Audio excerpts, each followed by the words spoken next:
Meaning of exothermic. Exothermic. Exothermic. Exothermic.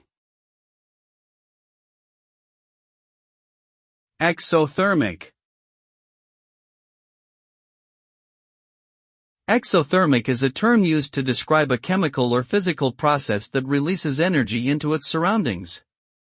This energy is usually in the form of heat, but it can also come in other forms such as light or sound.